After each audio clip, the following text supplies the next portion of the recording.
They're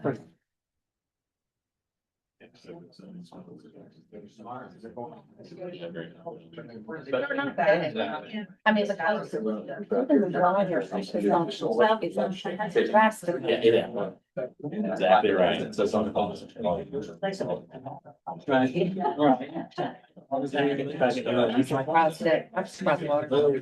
both counties.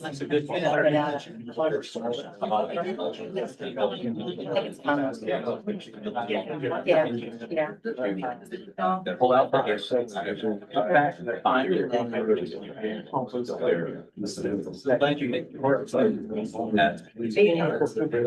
grew up the same. Well, it's.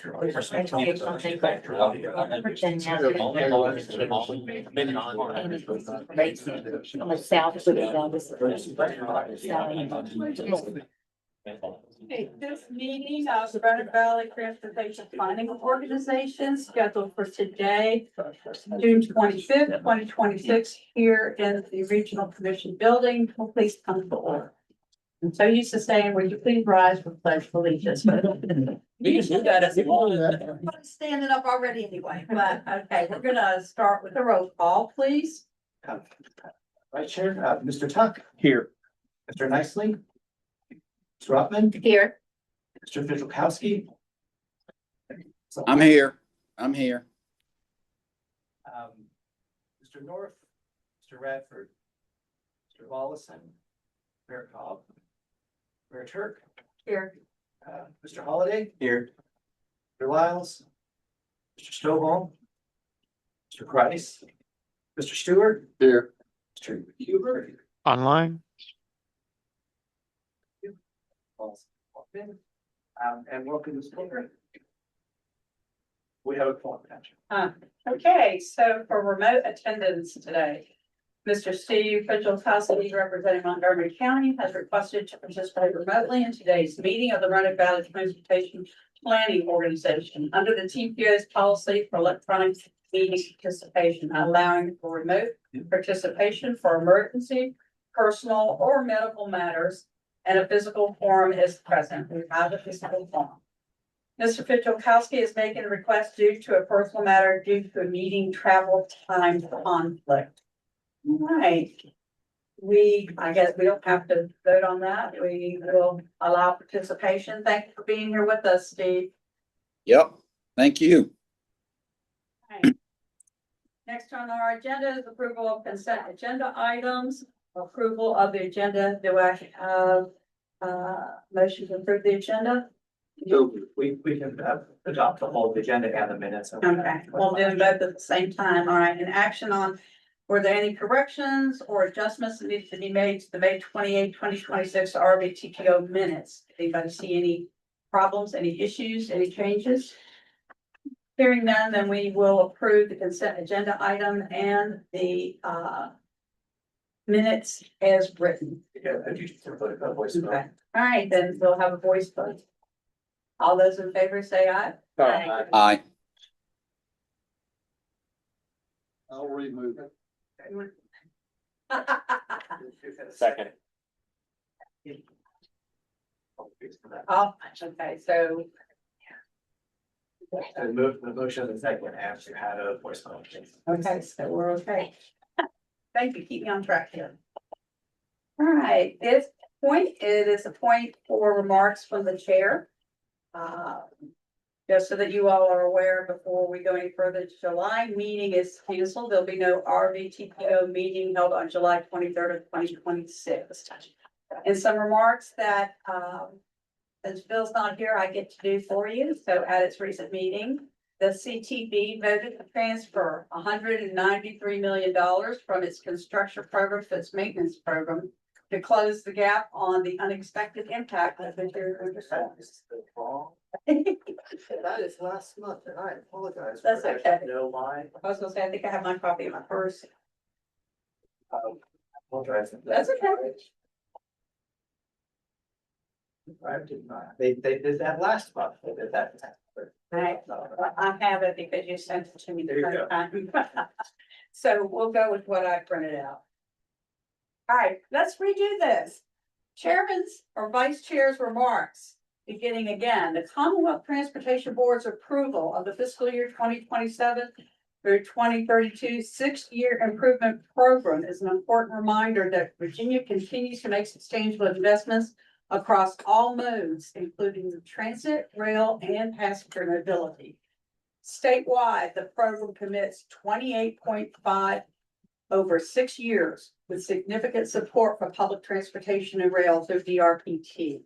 This includes about $3.28 million in state operating support for Valley Metro, $1.61 million for continued SmartWay, and a $100,000 technical assistance grant to support a micro transit study in the Allegheny Highlands outside of the RVTPO service area.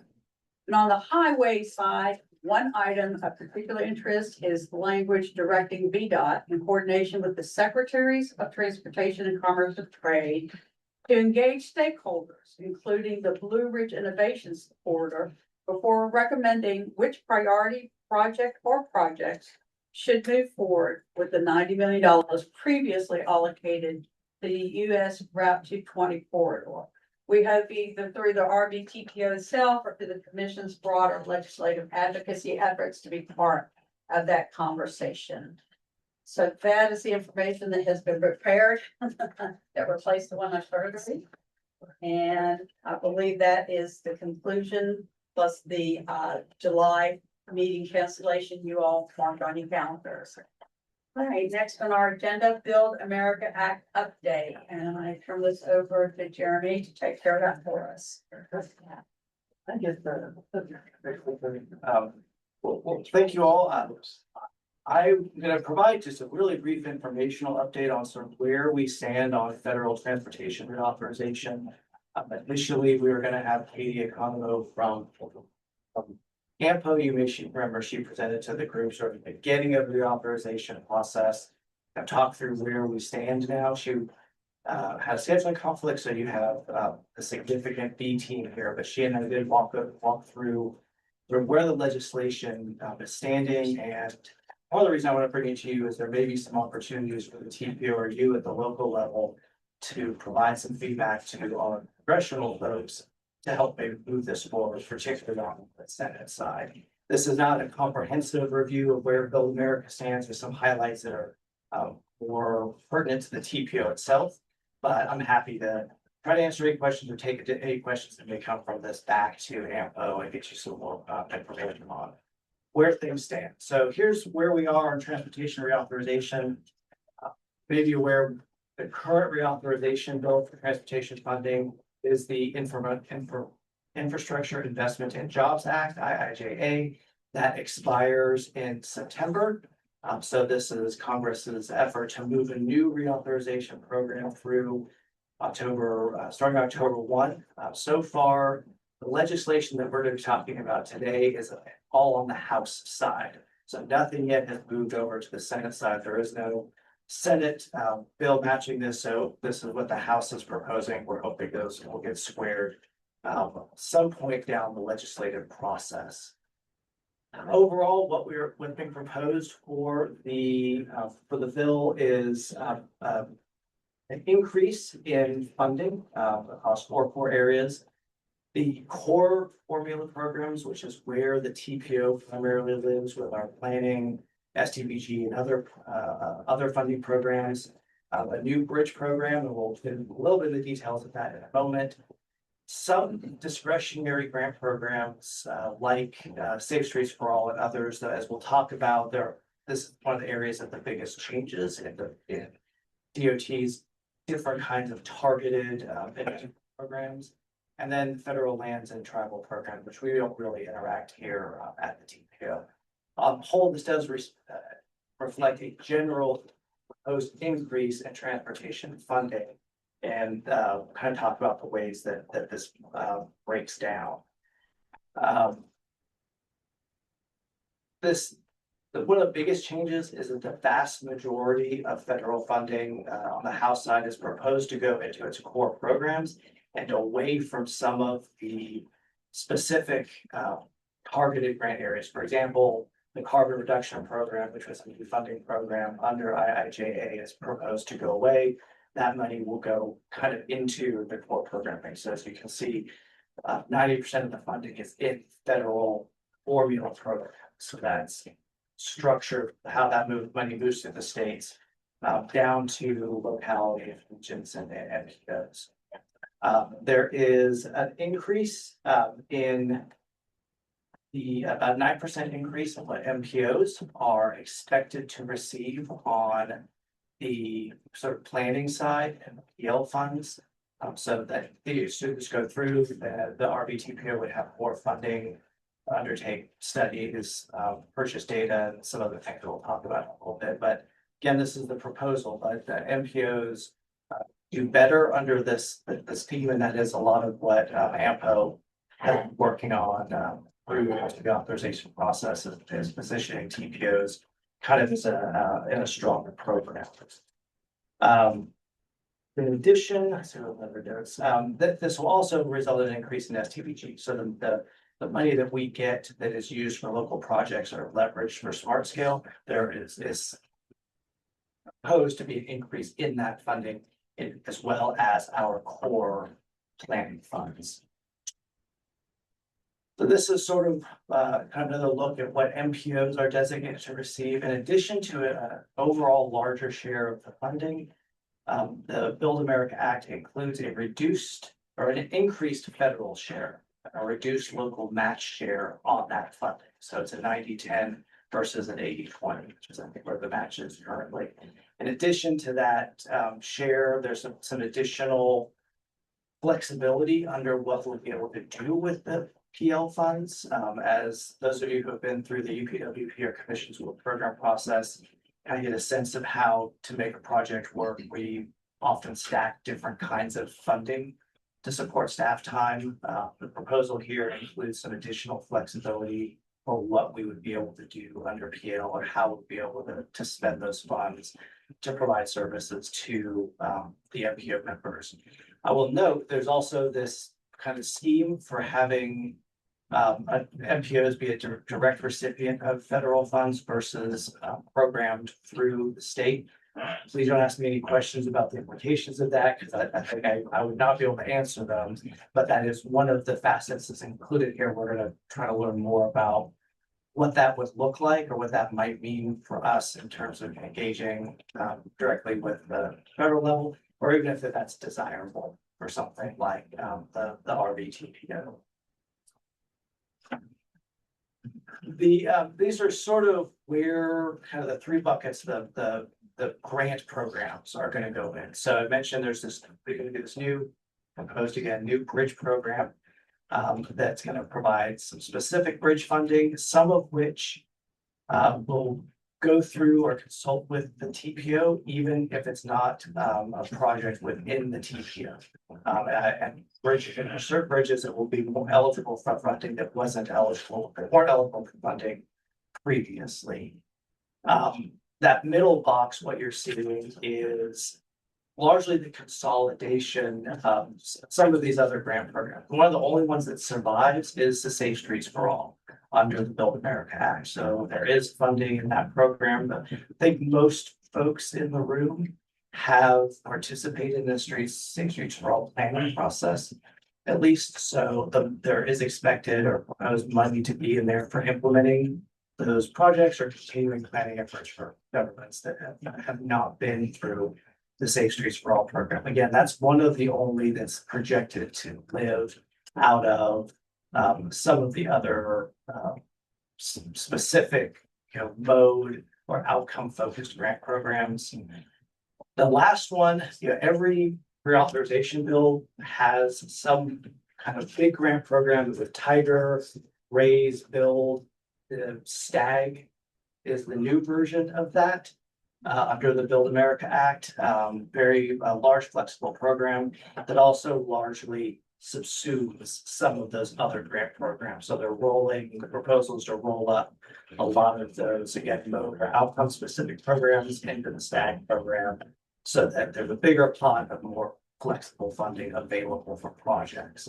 Those if you maybe looked at the RAISE grants, those kinds of grants before, those are generally nationally competitive grants. So there's more money, it's more flexible, but you're competing with localities, projects across the country for those dollars. One of the other things that's included in Build America that I thought was interesting is a direction to the GAO to study a couple areas of how DOT awards money. So one is, is the federal government effectively communicating and coordinating with the MPOs and regional transportation planning organizations where they exist? How's that communication working? What are ways to improve the relationship between state, federal, and regional planning bodies? That the effectiveness of these formula programs, again, Build includes fewer, or I'm sorry, the formula programs. One of the things that's sort of not in this box that is also going to be looked at here is urban and rural programs. That is DOT adequately and equitably funding urban and rural programs. This is interesting because TPOs don't serve rural communities. We are functions of the kind of the core urban centers. We'll talk about the rural transportation planning organizations in a second, but nonetheless, this would direct them to look at a study report out on sort of the equity of those programs, and that the formula programs in general are aligning with stated goals and being distributed appropriately. And then there's that study on the discretionary grants. So again, things like Safe Streets for All, bridge programs, some of the other mode and outcome specific grants. There'll be a helpful process, to help make sure that the next round of reauthorization or other policy changes are doing what they are expected to do. Again, this is part of Build, so this isn't happening unless Build passes, but it is included in the legislation. So some things that we're kind of looking at right now. One of the big pushes initially in Build was to have dedicated federal funding for rural TPOs. So TPOs exist, we get funding through formula programs. A couple of rural places across the country get some funding, either through state, some special federal arrangement to do for rural communities what the TPO does for its urban communities, to coordinate planning, direct funding, grant research, et cetera. That was a big push. It is not included in the House side of the Build America Act. One of the things that is being considered is the reason they don't want to do the RTPOs, that creates a new funding stream. Everything else I've described are basically collapsing or consolidating of existing programs. This would create a new rural focused program, and there's some resistance currently to create anything new.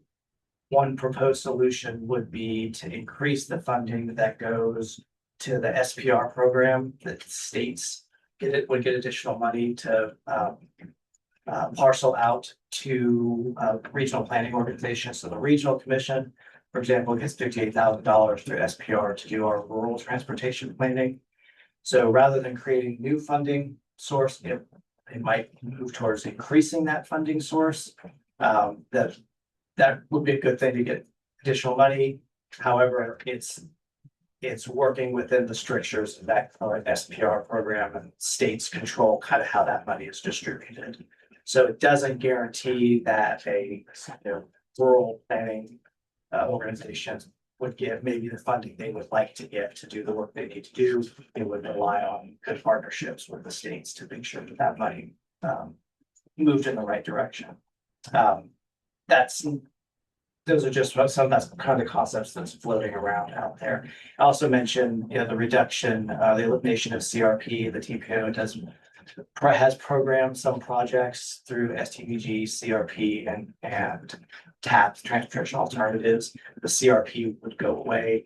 Frankly, we expected that was going to go away at the end of the IIJA anyways. So it would have been surprising had it stuck around through another reauthorization. So but hopefully that might be offset by potential increases to the STVG program. So that's kind of some of the things that AMPO is looking at. So as I mentioned at the start of this is all on the House side. There's no real activity on the Senate side to develop a transportation reauthorization bill and go through the process of sort of reconciling the House. So what is the expectation at the moment is that you probably won't be surprised to hear this, that there will be an extension of the existing transportation bill come the end of September while Congress works out whatever the next version of reauthorization looks like. The primary impact, to the extent that there will be one on us, is that it'll mean that there'll be a status quo in things like STPG, PL, and so forth. But all of the other grant programs that had some sort of appropriations deadline within the IIJA, those will run out. So something like Safe Street Sprawl or some of those other programs will not have any money in them. So some of those discretionary programs would not be available October 1. I say this, Congress works in mysterious ways, so who knows what they may do between now and then, but that's where AMPO's kind of guidance is right now, is that in terms of what we do in this room with this body, probably no real impact with an extension. What your localities might be doing in terms of funding some projects, that might be affected with some of these grant programs when they run out of money. In terms of what we could be doing right now, this does need to live with the Senate. So, AMPO is encouraging conversations with senators, just encourage them to look at the BUILD Act, to take up legislation, start moving as quickly as possible towards transportation reauthorization. You should have a sheet at your table that's got some recommendations and some of the highlights of the BUILD Act that would be good things for our elected representatives to sort of be aware of that are important to us. So we're there encouraging conversation. The TPO is certainly, happy to do some educational outreach. TPO can't necessarily lobby legislation, so we can help you at the local level if there's some activities that you would like to undertake or some outreach information share. We can support you in that. That's really where this lives right now. The expectations, even if the Senate got excited next week, we're still looking at an extension of the existing IIJA funding. I hope I did AMPO's justice. I'm happy to take any questions that you may have, primarily to jot them down and take them to some experts later and bring answers back to the body at the next TPO meeting in August. But hope that was kind of a useful review of where we stand at the federal. Well, thank you, Jeremy. All right, number 6 on our agenda is amendment number 6 to the 2045 RVTP, and Allison will be giving us a presentation. You can follow in your packets, page 31 through 33. Thank you, Ms. Vice Chair. I'll turn the microphone on.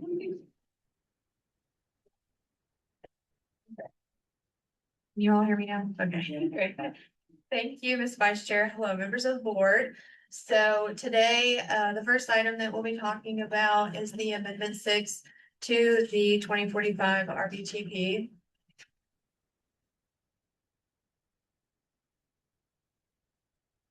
Okay. Go back.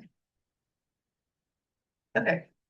So this is the second time that you are all seeing this. We had a first look before we went through public comment on this item. In your packet, there is a list of projects that were being amended to the 2045 Roanoke Valley Transportation Plan.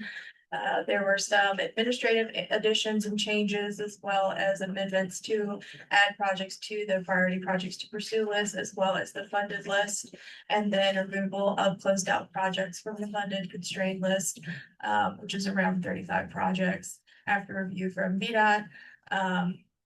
And we had a good survey It ran from May the 28th through June the 10th. And we advertised the public notice from Cardinal News on our website and on our social pinpoint engagement site that had the survey. The survey included 3 questions, and it was about general public support for the new projects and the removal of the closed down projects, along with informational about what these project lists were. And we also asked for demographic information and received 32 responses. From that, the demographic summary from those responses were, the age range were from 30 to 79 years of age.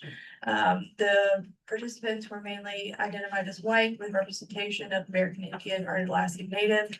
And then the household income ranges from 50,000 to over 150,000. There were 13 zip codes accounted for, with the highest participation from 2418 to 409.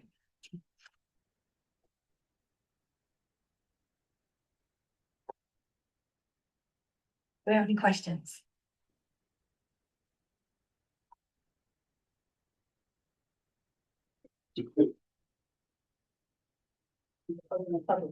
Yes, ma'am. All right, we're gonna open a public hearing at this point. Anyone that has signed up to speak, do you have anybody online that signed up to speak? Okay, if anyone wants to speak here, you're limited to 3 minutes, please. Give me a second to figure out if you want to talk.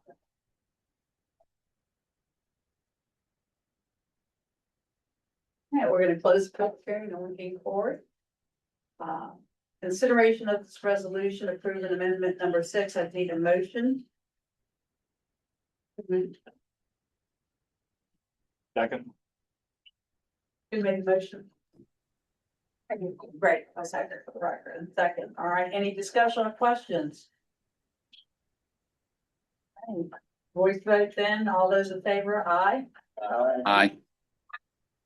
And opposed? All right, the ayes have it, motion, the resolution is approved. All right, thank you.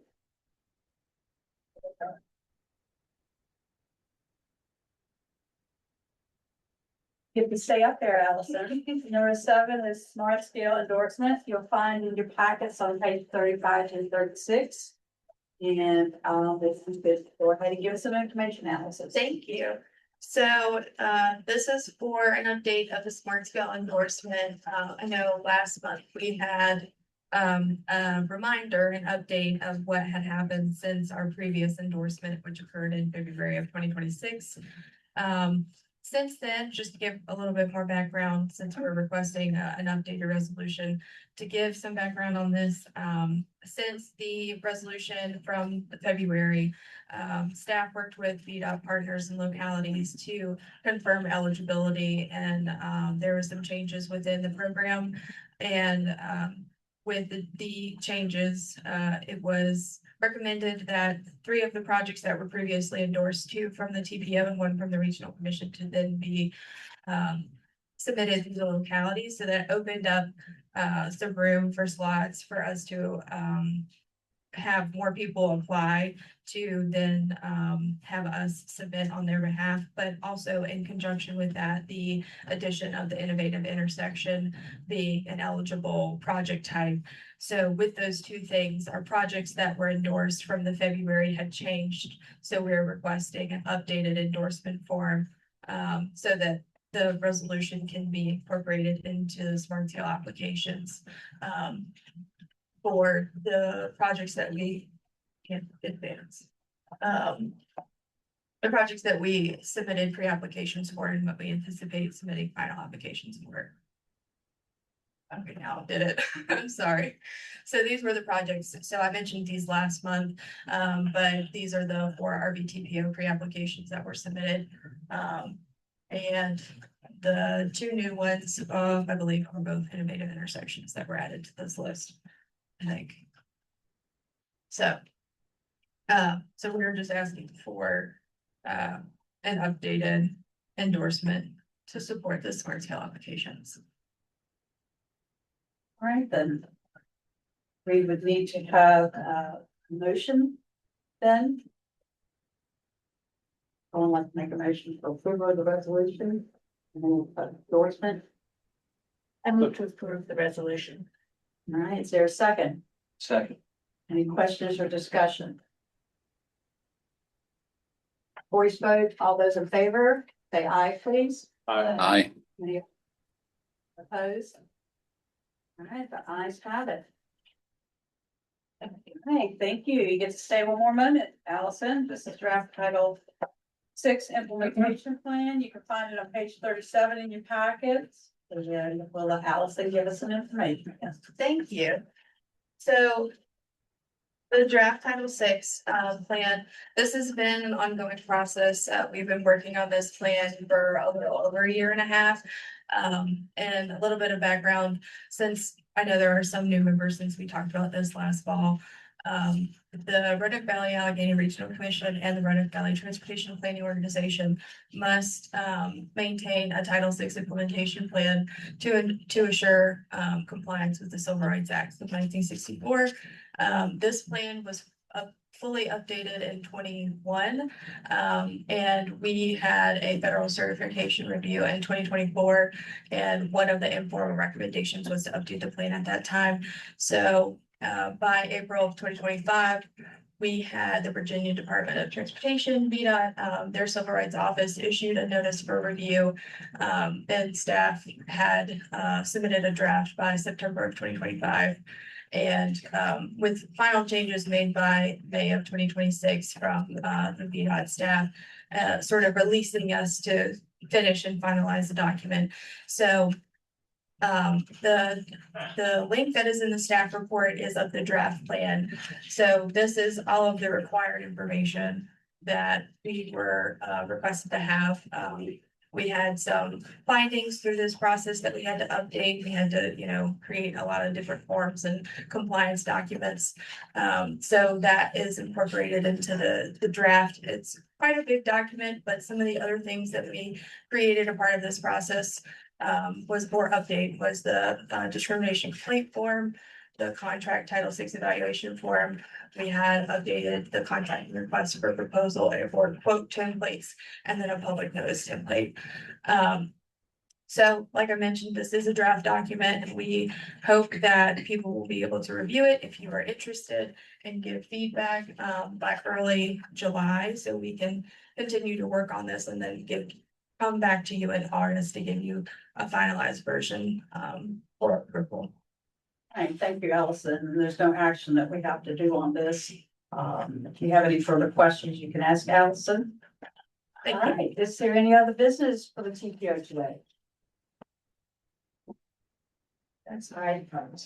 Any other comments to any localities? Anybody would like to make any comments about anything going on in your localities? Oh, yes, I would. Okay, Just want to remind everybody. Salem Distance Run, August the 8th. If anybody's interested, it's the oldest road race in the Roanoke Valley. And this year, the oldest road race in the Roanoke Valley is sponsoring the oldest house in Salem, Preston Place. And if anybody is not familiar with Preston Place, I have a brief history of it. But it was built in 1821, and parts of the building came from the first place that was there in the 1790s. And some notable figures have stayed at Preston Place, to include President Andrew Jackson, David Crockett, and King Felipe of France. So just take note. And you can also walk. It's a walk, 5K walk, run, or 10K. and it was owned by the family of the first female Right. physician. Physician in Salem. Dr. Salem. Esther Brown was the first female physician in Salem, and she owned it and lived in that house for many years. So yes. All right, any other announcements or comments made by members? Yes, Patty. Madam Vice Chair, I just wanted to sort of say, I'm joined today by an intern with the town of Benton, Mr. Sam Lumpkin. He's a 2025 graduate from Roanoke College, one of my former students. So he's helping us out in the town this summer. Shameless plug, he needs a job, so I talked to him and he wouldn't mind working in the public sector, but I'm very happy to have him with us. I can tell you, he's quite the diligent worker. He worked with me on my campaign when I in 2024. So really knows about public administration and information. So he would be a good one. Hey, any other comments? Yes. Just a couple of quick things from the VDOT perspective. And first, I'd say thanks. I'm appreciative of being here with y'all, filling in for Ken, for the next several months. Two things of note, we do have, of course, our local programs workshop coming up in September, so just keep that on your radar screen. It's here, locally in, at the Hotel Roanoke. So it's a convenient spot for us as opposed to every other year when it's on the other side of the state. The other thing to note is the James River Bridges on 91. Appreciate the letter of support. You may recall last year we applied for a VIP grant for the replacement of those bridges along 91. Obviously, that was not successful, but we have been given the go-ahead to apply for an infra grant. So we'll be making that application next week. It's about $300 million worth of work it's really the James River bridges and then two other bridges, and it's a total of 6 bridges there with the railroad and such. So we're making a few changes to our previous submittal, but we are excited about that opportunity and continue to advocate for that critical piece of infrastructure. No idea if we'll be successful or not, but we'll find out in October, and at least we'll make applications. So Thank you. That's great. Any other comments? Anything else? Just a quick one, Yes. because you mentioned in your presentation on the Build America, that'll be similar to Ray's. Bedford and Franklin are at the 2-year mark since we were awarded the Ray's grant, and it is still not funded. So I wouldn't use that as my example. All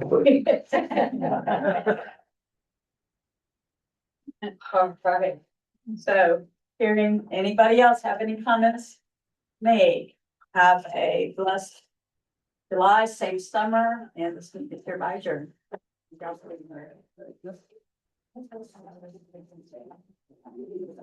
Yeah, that's.